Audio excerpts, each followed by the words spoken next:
the edge of a quiet mountain town. There lived an older woman named Evelyn Harper. She lived in a small, undecorated, but neat little stone cottage with creaky floors and a warm fireplace. She didn't have children. She had no savings. She didn't have a big reputation, however.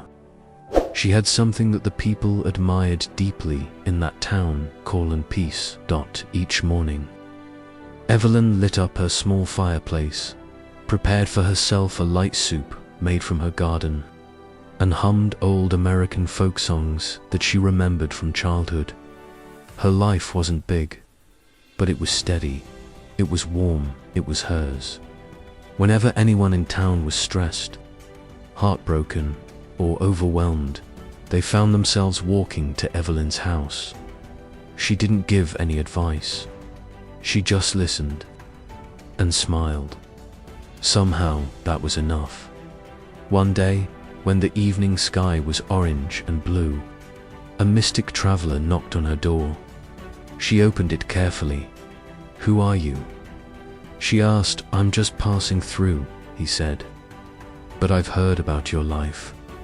Tonight, I want to give you a choice." He led her to a quiet, open field, and standing right there in the grass were 3 doors of solid gold. Was the door, a simple wooden door, and an old, rusted, beat-up door. "Behind one door," he said, "is the thing you desire most. Behind the other 2 is disappointment. Choose."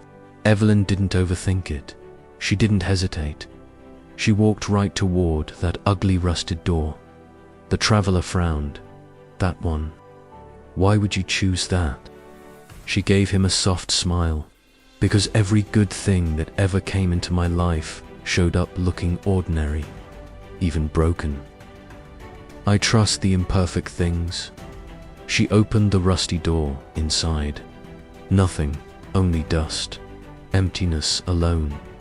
The traveler waited for her to cry, or get angry, or complain.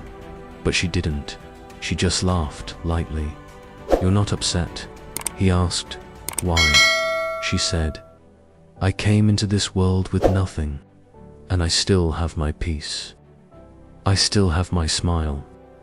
I haven't lost anything at all." The traveler stood mute, impassive. Then he opened the door of gold, full of gold and richness, and the wooden door opened to reveal a mirror which reflected Evelyn young again. Beautiful, rich, full of everything she had never had. "You could have had all this," he whispered.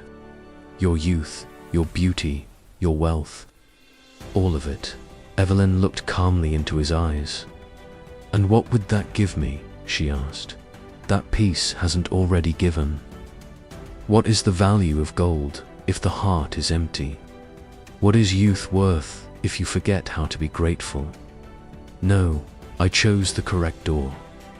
Evelyn turned and walked back toward her small cottage, back to her warm fire, back to her simple soup, back to the life she had built with patience and gratitude. The traveler watched her go and finally understood. In America, we're taught to chase the golden door. More money, more beauty, more success. But sometimes real happiness sits behind the door nobody chooses. The quiet door, the empty door, the door that reminds you, always, that peace is the greatest treasure you can ever own.